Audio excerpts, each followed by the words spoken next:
de Pretovelo, ¿qué servicio le puedo hacer, Pai, a los queridos abuelitos? Bueno, antes de los servicios, antes de querer macumbiar, lo primero que tenemos que hacer es ponernos a pensar si verdaderamente sabemos quiénes son los Pretovelos, ¿no?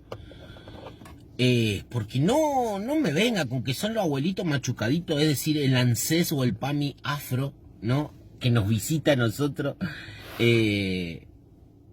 Porque si no te tendría que decir, bueno, ponerle una caja de losartán, ponerle un átomo desinflamante, ponerle algún ibuprofeno, ponerle el vasito de agua para que ellos cuando te quieran hablar o quieran descansar pongan la dentadura, qué sé yo, ¿no? Ya que estamos haciendo todas estas cuestiones o estas transposiciones simbólicas tan abruptas, ¿no? La Jenny y la Jackie entran en lo que es el Cepilintra. Los cabocos son los de pluma y que vienen en pelota con una flecha y una lanza, cuando incluso algunos ya saben, porque escuchan los videos, de que caboclo es mestizo y es el mestizaje de los europeos blancos con los nativos originarios. De ahí salen los caboclos. Y así sucesivamente podemos pasar, ¿no? Las sereías o las sirenas no son los pescados que las 6 señoras gordetas tiradas en la playa y moviéndose así como si fuera un pescado. Por Dios. No, no pasa por ahí, no pasa por ahí. Entonces, antes de querer hacer un servicio, tenemos que ir a lo importante. ¿Sabe qué? ¿Qué carajo estoy incorporando? ¿Qué espíritu me visita?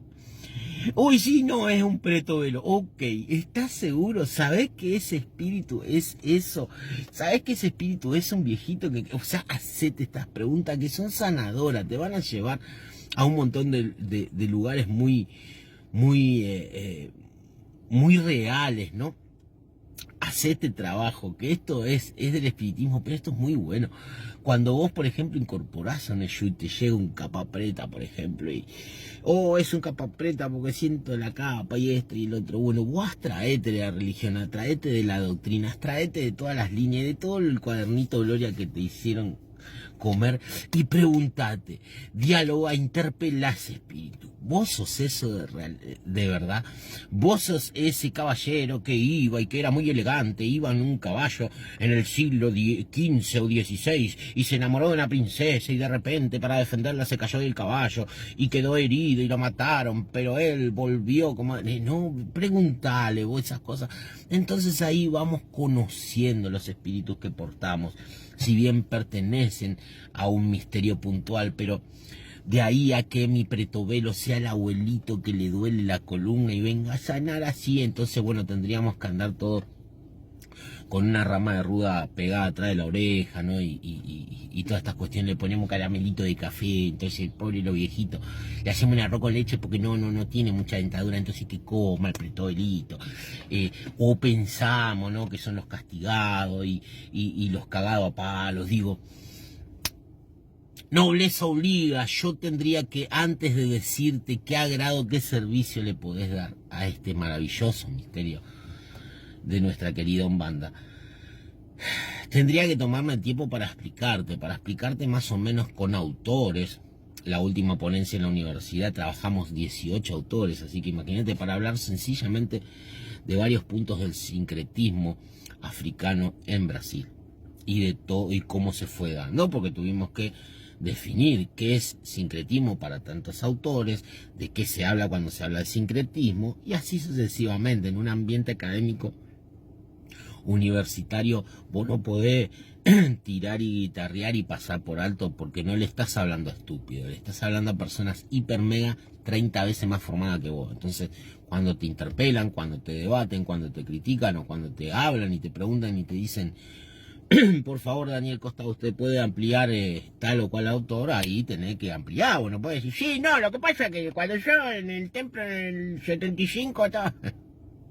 ahí salí con frita, directamente. Entonces, Y cuando uno enseña y enseña de estas cuestiones, también tiene que fundamentar y también tiene que hablar a libro abierto con autores, trabajar cosas reales. Entonces, cuando hablamos de los pretobelos, estamos hablando de los africanos. Cuando hablamos de los africanos, ¿de qué hablamos? De los africanos en América, porque las familias cuando pisaron América ya desaparecieron, porque se mestizaron, porque se mezclaron enseguida. Entonces, esa concepción de familias y de linaje de sangre ya desapareció. Cuando hablamos de africano en la Umbanda, ¿de qué estamos hablando? ¿De una diferencia de edad entre africano y pretovelo? ¿A qué hacemos referencia? Todas estas cuestiones tenemos que analizarlas.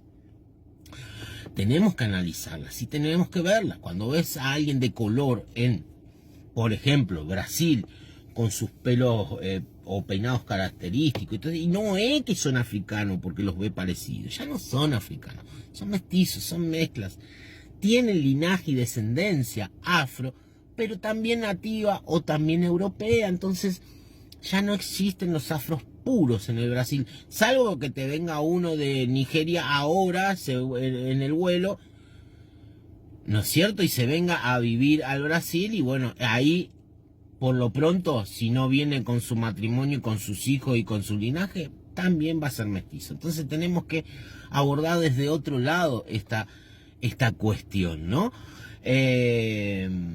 Por eso digo que antes de decirte y ponerle pipoca, ponerle una tallita de café y ponerle el café, son elementos muy puntuales. El café, ¿qué tiene que ver el café con el afro?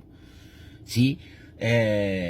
Y cómo aplicarlo ahí. No podemos caer en el concepto de del palo mayombe, por ejemplo, que el café es pal muerto y que no se tiene, como decía alguno, no se tiene que tomar parado, porque así se toma en los velorios, entonces es una falta de respeto para el muerto, porque, o sea, se van para lo místico y para lo estúpido, ¿no?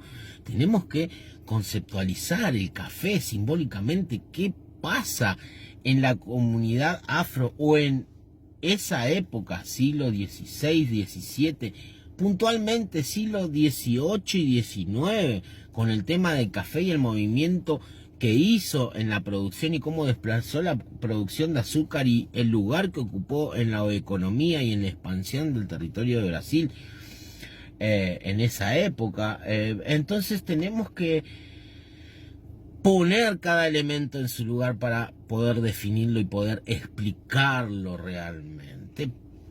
¿Qué le podés dar a pretovelo? Mirá, es costoso, pero algo muy poderoso y que cobra mucha fuerza con una sencilla vela blanca, con algunos granos de café, no café en polvo ni café servido. Si vos podés conseguir un paquetito de grano de café puro, agarrar el grano con la mano derecha, prender una vela en un servicio, un vaso de agua, o si querés un vaso de café servido, cerrá, dedicale un buen rezo, pedile a tu pretovelo si se manifestó, y si no, al misterio pretovelo, agradecele, pedile salud, pedile expansión, pedile conocimiento sobre los misterios de Umbanda, y con eso yo creo que va a ser suficiente. Ahora, si querés hacer algo más complejo, y ya es como saltarte al vacío, y si tenés jefatura, preguntale a él y seguís jugando un rato, salvo que quieras estudiar de verdad y vengas a Umbanda Argentina.